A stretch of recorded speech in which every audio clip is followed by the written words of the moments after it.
بیا څه کړي. سلام، ستړي مشي، وخت مو بخیر. په AFG پلس چینل کې درته ښه راغلاست وایم. AFG پلس چینل تل ستاسو په ټوپړ کې، نو همدا اوس د سره چینل سبسکرایب کړئ.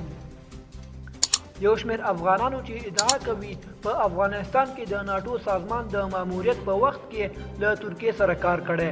د چهارشنبې په ورځ په کابل کې د ترکیې سفارت مخې ته مظاهره وکړه.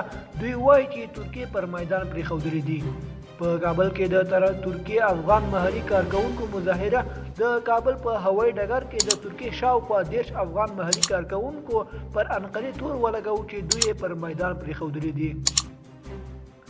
د فرانسې خبري اژانس په حواله په دغو افغانانو کې ډېر یې په اګست میاشت کې قدرت ته د طالبانو تر رسېدلو مخکې د کابل په پوځي هوایي ډګر کې د ژباړونکو او تخنیکارانو په حیث کار کړی دی.